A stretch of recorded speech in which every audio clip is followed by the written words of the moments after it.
I, Ishmael, was one of that crew. My shouts had gone up with the rest, my oath had been welded with theirs, and stronger I shouted, and more did I hammer and clinch my oath, because of the dread in my soul. A wild, mystical, sympathetical feeling was in me. Ahab's quenchless feud seemed mine. With greedy ears I learned the history of that murderous monster against whom I and all the others had taken our oaths of violence and revenge. For some time past, though at intervals only, the unaccompanied, secluded white whale had haunted those uncivilized seas mostly frequented by the sperm whale fishermen. But not all of them knew of his existence. Only a few of them, comparatively, had knowingly seen him, while the number who as yet had actually and knowingly given battle to him was small indeed.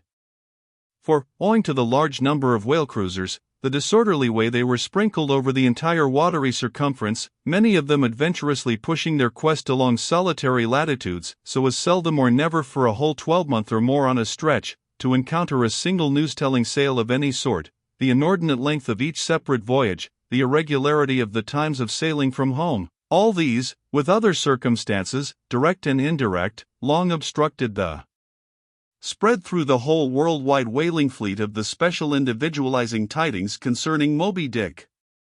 It was hardly to be doubted that several vessels reported to have encountered, at such or such a time, or on such or such a meridian, a sperm whale of uncommon magnitude and malignity, which whale, after doing great mischief to his assailants, had completely escaped them. To some minds it was not an unfair presumption, I say, that the whale in question must have been no other than Moby Dick.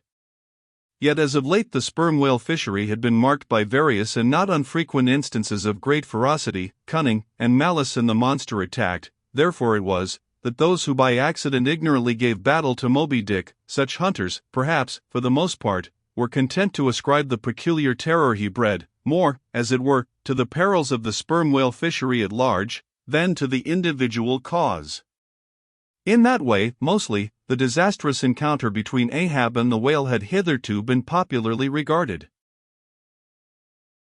And as for those who, previously hearing of the white whale, by chance caught sight of him, in the beginning of the thing they had every one of them, almost, as boldly and fearlessly lowered for him, as for any other whale of that species. But at length, such calamities did ensue in these assaults, not restricted to sprained wrists and ankles, broken limbs, or devouring amputations, but fatal to the last degree of fatality, those repeated disastrous repulses, all accumulating and piling their terrors upon Moby Dick, those things had gone far to shake the fortitude of many brave hunters, to whom the story of the white whale had eventually come. Nor did wild rumors of all sorts fail to exaggerate, and still the more horrify the true histories of these deadly encounters. For not only do fabulous rumors naturally grow out of the very body of all surprising terrible events, as the smitten tree gives birth to its fungi, but, in maritime life, far more than in that of terra firma, wild rumors abound, wherever there is any adequate reality for them to cling to. And as the sea surpasses the land in this matter, so the whale fishery surpasses every other sort of maritime life, in the wonderfulness and fearfulness of the rumors which sometimes circulate there.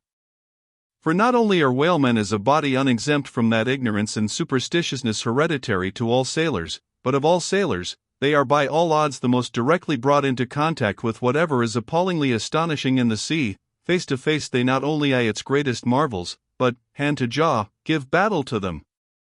Alone, in such remotest waters, that though you sailed 1,000 miles, and passed 1,000 shores, you would not come to any chiseled hearthstone, or aught hospitable beneath that part of the sun, in such latitudes and longitudes, pursuing to such a calling as he does, the whaleman is wrapped by influences all tending to make his fancy pregnant with many a mighty birth.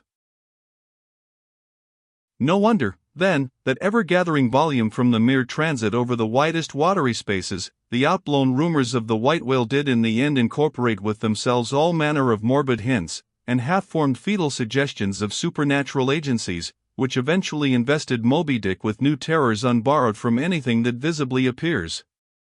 So that in many cases such a panic did he finally strike, that few who by those rumors, at least, had heard of the white whale, few of those hunters were willing to encounter the perils of his jaw.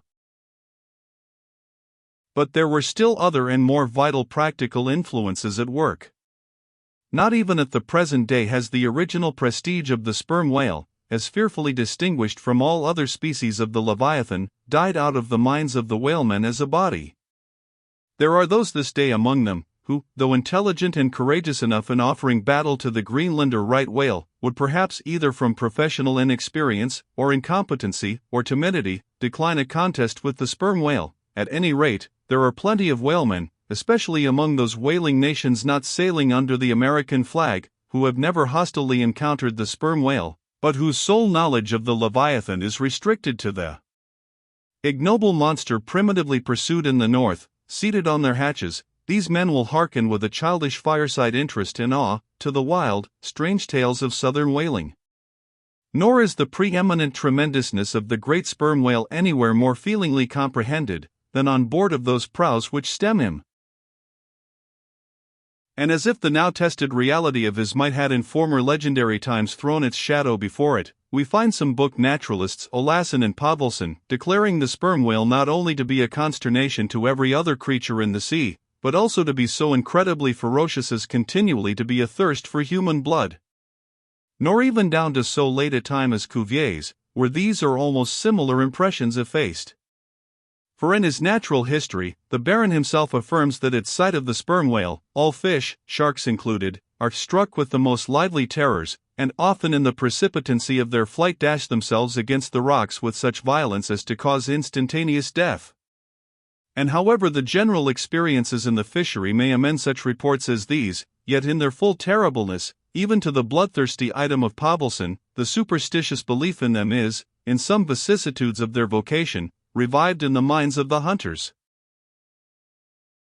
So that overawed by the rumors and portents concerning him, not a few of the fishermen recalled, in reference to Moby Dick, the earlier days of the sperm whale fishery, when it was oftentimes hard to induce long-practiced right whalemen to embark in the perils of this new and daring warfare, such men protesting that although other leviathans might be hopefully pursued, yet to chase and point lance at such an apparition as the sperm whale was not for mortal man. That to attempt it, would be inevitably to be torn into a quick eternity. On this head, there are some remarkable documents that may be consulted.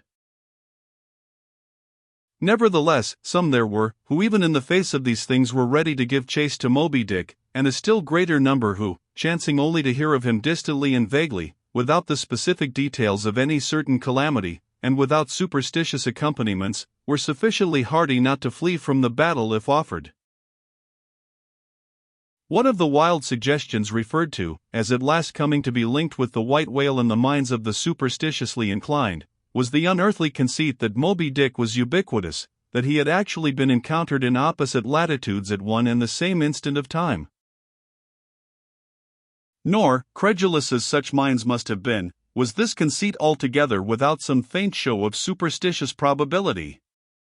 For as the secrets of the currents and the seas have never yet been divulged, even to the most erudite research, so the hidden ways of the sperm whale when beneath the surface remain, in great part, unaccountable to his pursuers, and from time to time have originated the most curious and contradictory speculations regarding them, especially concerning the mystic modes whereby, after sounding to a great depth, he transports himself with such vast swiftness to the most widely distant points. It is a thing well known to both American and English whale ships, and as well a thing placed upon authoritative record years ago by Scoresby, that some whales have been captured far north in the Pacific, in whose bodies have been found the barbs of harpoons darted in the Greenland seas. Nor is it to be gainsaid, that in some of these instances it has been declared that the interval of time between the two assaults could not have exceeded very many days. Hence, by inference, it has been believed by some whalemen that the Northwest Passage, so long a problem to man, was never a problem to the whale.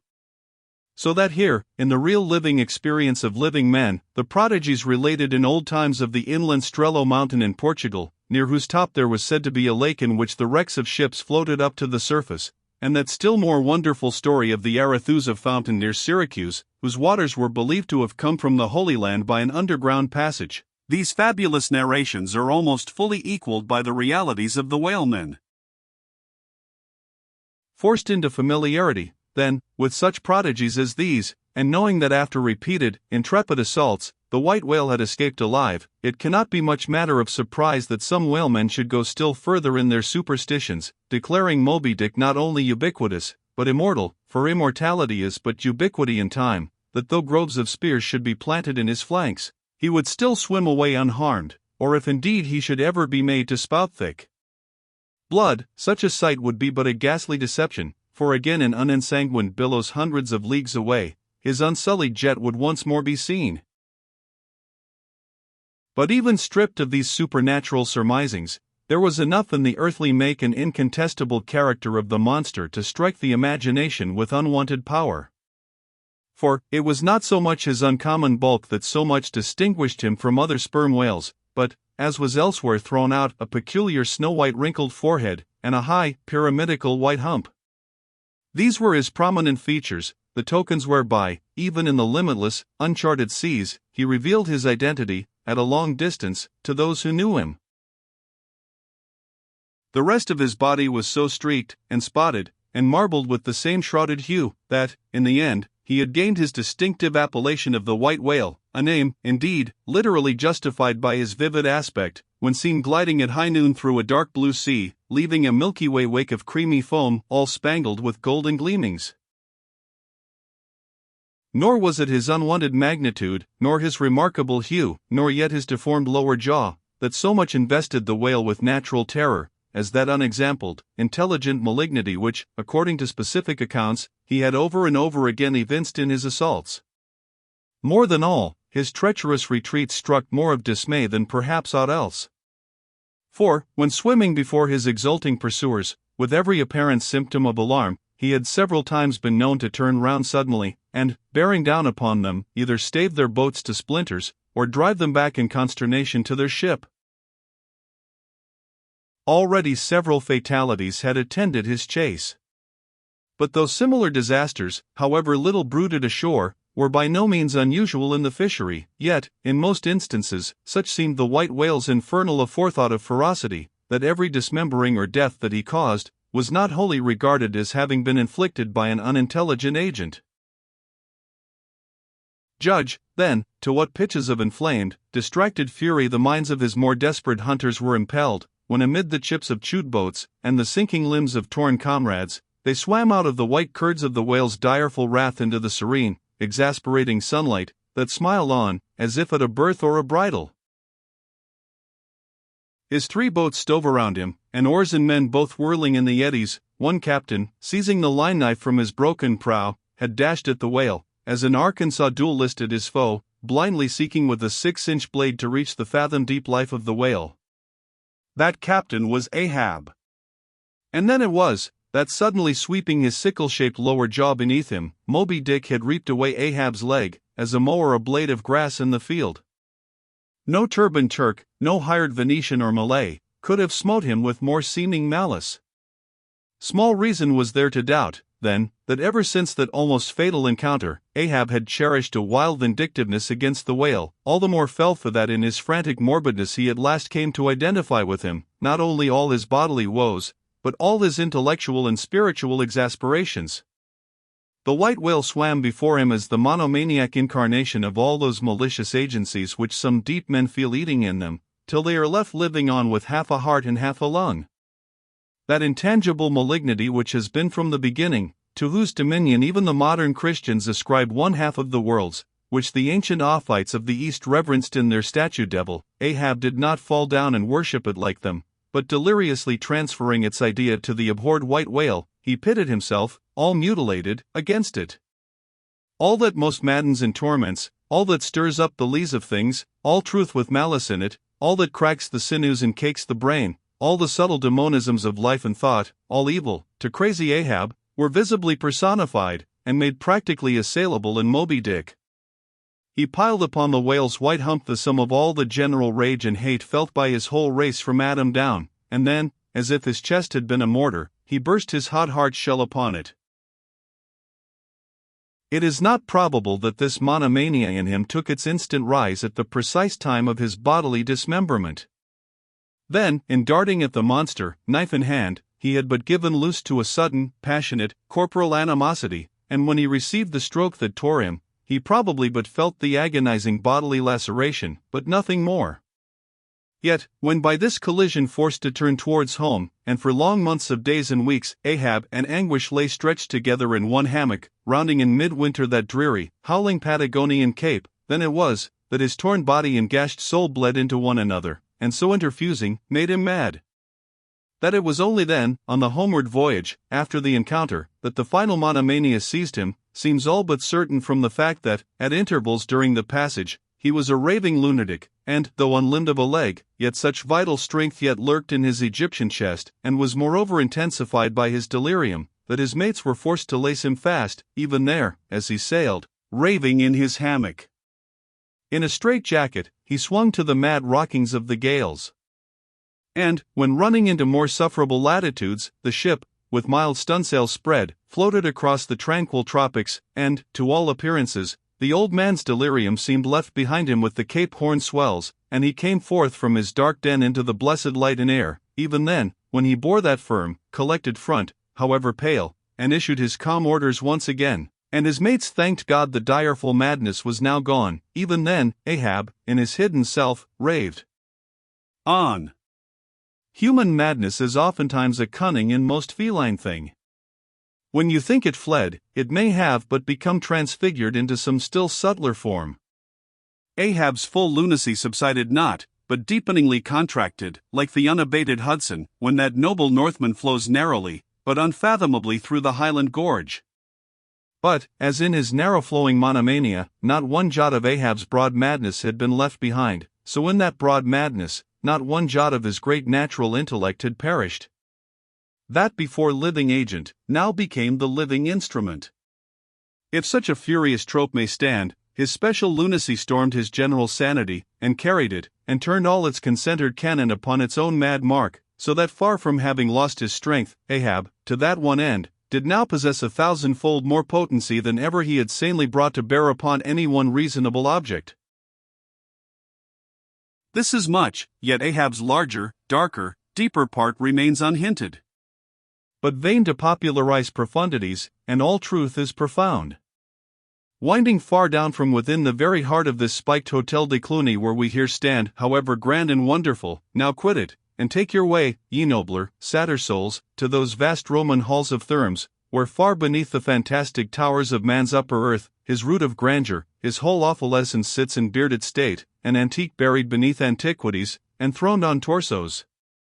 So with a broken throne, the great gods mock that captive king, so like a caryatid, he patient sits, upholding on his frozen brow the piled entablatures of ages. Wind ye down there, ye prouder, sadder souls. Question that proud, sad king. A family likeness. Aye, he did beget ye young exiled royalties, and from your grim sire only will the old state secret come. Now, in his heart, Ahab had some glimpse of this, namely, all my means are sane, my motive and my object mad. Yet without power to kill, or change, or shun the fact, he likewise knew that to mankind he did long dissemble, in some sort, did still. But that thing of his dissembling was only subject to his perceptibility, not to his will determinate. Nevertheless, so well did he succeed in that dissembling, that when with ivory leg he stepped ashore at last, no Nantucketer thought him otherwise than but naturally grieved, and that to the quick, with the terrible casualty which had overtaken him. The report of his undeniable delirium at sea was likewise popularly ascribed to a kindred cause. And so too, all the added moodiness which always afterwards, to the very day of sailing in the Pequod on the present voyage, sat brooding on his brow. Nor is it so very unlikely, that far from distrusting his fitness for another whaling voyage, on account of such dark symptoms, the calculating people of that prudent isle were inclined to harbor the conceit, that for those very reasons he was all the better qualified and set on edge, for a pursuit so full of rage and wildness as the bloody hunt of whales. Gnawed within and scorched without, with the infixed, unrelenting fangs of some incurable idea, such an one, could he be found, would seem the very man to dart his iron and lift his lance against the most appalling of all brutes. Or, if for any reason thought to be corporeally incapacitated for that, yet such an one would seem superlatively competent to cheer and howl on his underlings to the attack. But be all this as it may, certain it is, that with the mad secret of his unabated rage bolted up and keyed in him, Ahab had purposely sailed upon the present voyage with the one only and all-engrossing object of hunting the white whale. Had any one of his old acquaintances on shore but half dreamed of what was lurking in him then, how soon would their aghast and righteous souls have wrenched the ship from such a fiendish man? They were bent on profitable cruises, the profit to be counted down in dollars from the mint. He was intent on an audacious, immitigable, and supernatural revenge. Here, then, was this grey-headed, ungodly old man, chasing with curses a Job's whale round the world, at the head of a crew, too, chiefly made up of mongrel renegades, and castaways, and cannibals, morally enfeebled also, by the incompetence of mere unaided virtue or right-mindedness in Starbuck, the invulnerable jollity of indifference and recklessness in Stubb, and the pervading mediocrity in Flask. Such a crew, so officered, seemed specially picked and packed by some infernal fatality to help him to his monomaniac revenge. How it was that they so aboundingly responded to the old man's ire, by what evil magic their souls were possessed, that at times his hate seemed almost theirs, the white whale as much their insufferable foe as his, how all this came to be what the white whale was to them, or how to their unconscious understandings, also, in some dim, unsuspected way, he might have seemed the gliding great demon of the seas of life, all this to explain, would be to dive deeper than Ishmael can go. The subterranean miner that works in us all, how can one tell whither leads his shaft by the ever-shifting, muffled sound of his pick? Who does not feel the irresistible arm drag? What skiff in tow of a 74 can stand still? For one, I gave myself up to the abandonment of the time and the place, but while yet all I rushed to encounter the whale, could see naught in that brute but the deadliest ill.